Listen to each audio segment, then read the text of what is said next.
नमस्कार, मी शामराव मोकाशी, अध्यक्ष राजाराम बापू पाटील शिक्षा संघटना।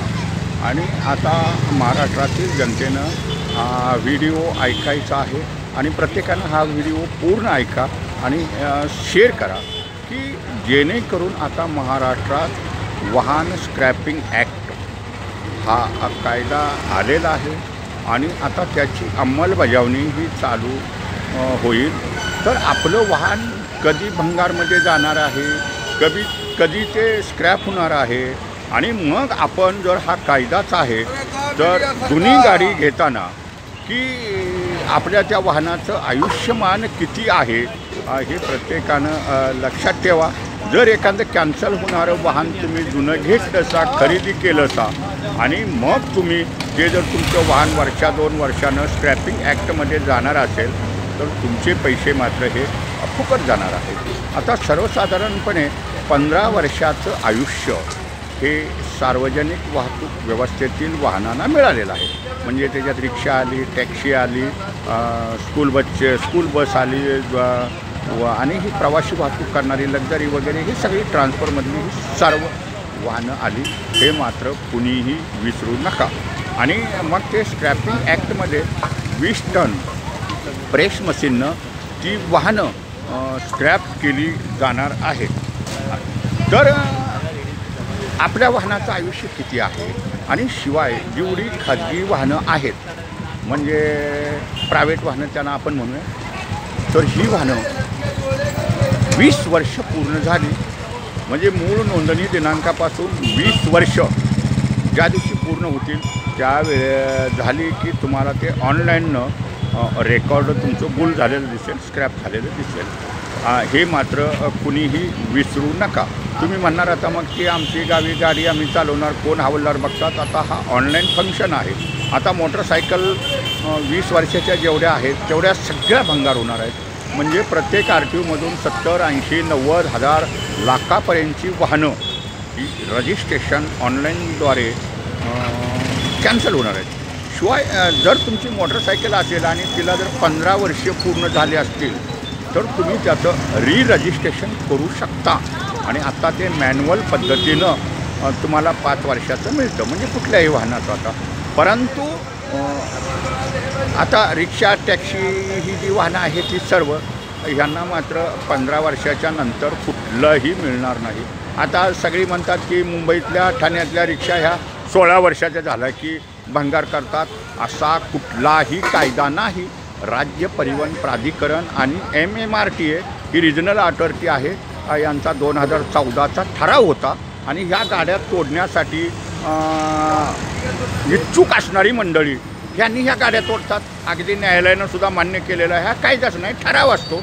आणि मग ह्या लॉबीनं काय केलं की एक कागद तयार केला, एक अर्ज तयार केला आणि त्याच्यावरती रिक्षावाला तर कुणाचं काही ऐकायलाच मागत नाही, म्हणून तर त्याच्या गाड्या तुटतात की मी माझी गाडी माझ्या मर्जीनं तोडत आहे आणि इथं कुठला RTO अधिकारी, कर्मचारी ह्यांचा कुठलाही संबंध नाही आणि मी नवीन गाडी घेणार आहे। तो रिक्षावाला त्याच्यावरती फोटो लावतो या आणखीन RTOच्या समोर म्हणतो मला गाडी भंगार करायची आहे, माझी काही तक्रार नाही, मी कुठली माझ्या RTOविषयी तक्रार नाही, RTOवाला काही तोडत नाही, मी माझ्या मर्जीनं गाडी भंगार करतो, त्याचे 4 तुकडे केलेले आहेत, हे स्पष्ट रिक्षावाला लिहितो।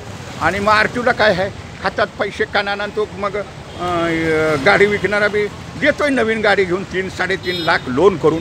पण एकही रिक्षावाला किंवा कोण त्यांचे नेते जे बोलतात ना तेही एका शब्दानं बोलत नाहीत, कारण काळा बाजारात हे बरबटलेले आहेत आणि गोरगरिबांना फसवण्याचं काम हे करतात।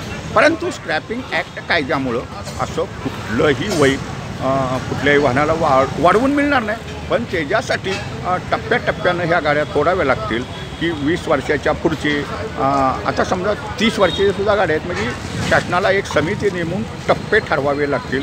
पहिल्या बाबांनो ह्या वर्षाच्या गाड्या, पुन्हा पुढील वर्षानं ह्या गाड्या, आणि असं करून हा स्क्रॅपिंग ॲक्ट जर लागू होईल। आता समजा हे सगळे रिक्षावालेसुद्धा म्हणतात की आम्हाला 20 वर्ष दिलं, 20 वर्ष दिलं। आता कोल्हापूरच्या सुद्धा 1000 रिक्षा तुटतील, म्हणजे प्रत्येक ठिकाणच्या रिक्षा ज्या 20 वर्षाच्या रिक्षा आहेत त्या भंगारच होणार आहेत। फक्त त्या स्टेप न होणार आहेत। रिक्षाला सुद्धा असं कुठलं वाढवून दिलेलं नाही अजून तो कायदाच लागू झालेला नाही, पण आता अंमलबजावणी ही चालू झालेलीच आहे म्हणा.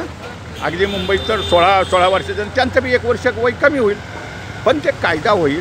शासन कायदा केल्यानंतर त्याला काहीतरी बेनिफिट हे मिळू शकेल. आणि आत्ता ज्या मुंबई ठाण्यात ज्या रिक्षा 16 वर्षाच्या तोडल्या जातात, तो स्वतः रिक्षावाला तोडतो. मी 4 तुकडे करून आणलेले आहेत. ही RTOवाली गाडीच तोडत नाही. आता कायदाच नाही, फक्त ठराव आहे तो राज्य परिवहन प्राधिकरण ह्या ऑथॉरिटीचा. आणखीन MMRT हे रिजनल ऑथॉरिटी आहे, ही सक्षम ऑथॉरिटी आहे.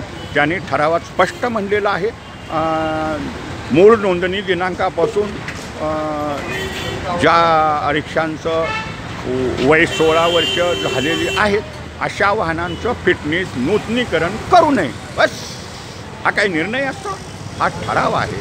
आणि मग त्याच्यावरून कायदा बनत राहतो. मग ह्यांनी एक अर्ज केला, आता करायचं काय.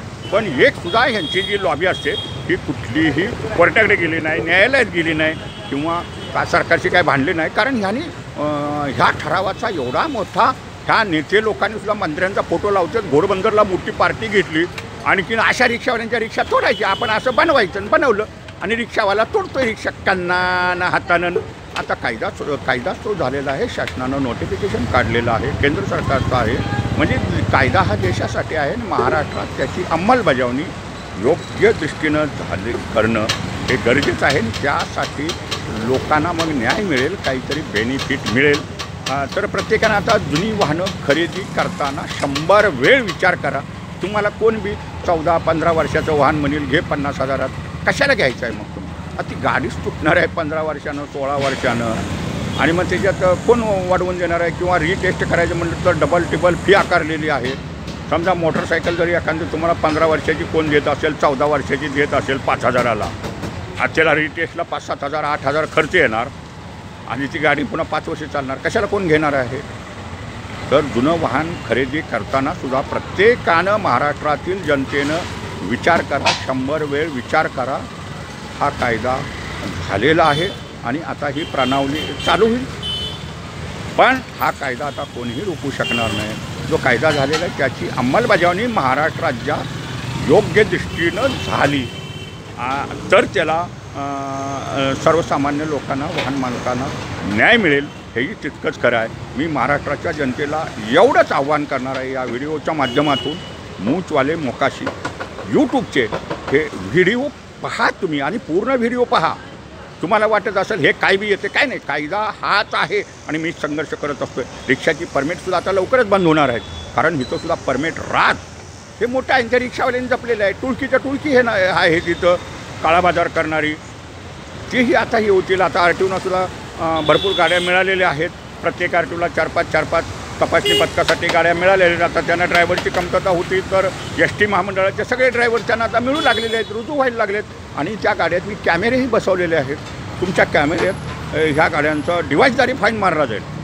तुम्हाला कोण पावती देणार नाही, काय नाही. तुमचे पेपर, एक जरी पेपर कमी असला ऑनलाईनला ते दिसते आणि तो दंड वाढत राहणार. रिक्षाचा जर परवाना संपला असेल तर 10,000 रुपये फाईन डिव्हाइसला चढणार. त्याचा फोटो काढल्या पासिंग नसेल तर 2,000 चढणार. इन्शुरन्स नसेल तर 4,000 चढणार. PUC नसेल तर 2,000. हेल्मेट नसेल मोटरसायकलवाल्याच्या ह्याच्यावरती तर 1,000 रुपये. आता ते वाहतूकवाले, RTOवाले हे सुद्धा आता काही झंझट मचमच करत बसणार नाहीत. खाली फोटो काढला की झालं. तर प्रत्येकानं लक्षात ठेवा, वाहन मालकांनी आपापले वाहनाचे पेपरसुद्धा अपडेट ठेवा. रिक्षावाल्यांनी तर आपली परमिट वेळच्या वेळी नूतनीकरण करून घ्या, गाडीचं पासिंग करून घ्या. इन्शुरन्स संपलाय का पहा. इन्शुरन्स संपला असला ताबडतोब PUC वगैरे हे करा. एक फोटो काढला तर रिक्षाचा तर 15, 16, 17,000 रुपये फाईन आहे. रिक्षावालाच म्हणतो आम्हाला हवालदार पकडत नाहीत. आता कोण काय बोलणार आहे यांना. तरी प्रत्येकानं मूचवाले मोकाशी यूट्यूब पहा, लाईक करा, शेअर करा, व्हिडिओ ऐका, पूर्ण व्हिडिओ ऐका आणि मग त्याच्यातून तुम्हाला काही उत्तरं मिळतील. आणि त्या पद्धतीनं जर काम तुम्ही केलं तर तुम्हाला निश्चित बचाव आणि मार्गदर्शन ह्याच्यातनं मिळेल. धन्यवाद. मूचवाले मोकाशी यूट्यूब पहा, लाईक करा, शेअर करा, सबस्क्राईब करा. धन्यवाद.